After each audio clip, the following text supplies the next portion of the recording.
Tonica, Sigils of Truth, and Uktena Philodox and Sept Alpha sent out a small group of Glyph that had answered a call for assistance to a place called Goose Island. It is a man-made island of concrete and steel. The Chicago River passes on both sides of it. It is named after the beer company that actually took the name of the small space used by Canadian geese that stop in Chicago on their migration. The group were scouting the previous location of the Sept of Riddle's cairn. They found that the Weaver had overrun the cairn. For some reason, an Uktena kinfolk named Sky Swimmer convinced the Garou to summon Mars to help them take down the Weaver stronghold in the Umbra. The agreement struck at that time was simply whatever Mars wanted.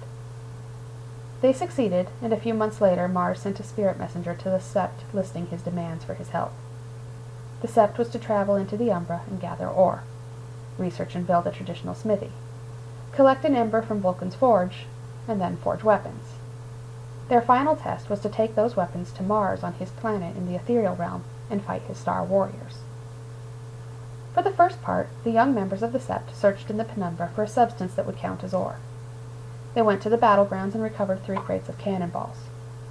For the second part, one of the brownstone residences was converted to house the timber smithy. The floors were removed and concrete poured. Fire retardant was added to the inside walls. This was done to hide the forge from humans wandering in the park.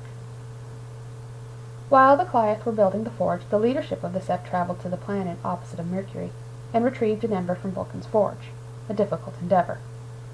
During the trip, Jessie lost her arm slipping on some slag and touched ember black. It dissolved her arm as if it never existed. If she had not been pulled off the stuff, her entire body would have dissolved to ash. Taking the ember was not discussed with Hakahe. Tonica Raya felt it should simply be taken, since Hakahe does not approve of weapon-making using his resources. She used her Uktena talent to handle the ember without touching it, as it burned through every other substance. Upon return, the ember was taken to the building for the forge, and a fire elemental was summoned to hold and guard the item. With the ore and the ember, weapons were able to be created. It was a surprise to be able to forge umbral stuff, and the weapons created glowed. When ready, the Garou who could traveled to Mars in its umbral realm and fought with the star warriors that guard the place. They won, and Mars granted them the weapons that were crafted, as well as more ore from his realm. This is how there exists the forge, unique in the nation, a shrine to Nerigal.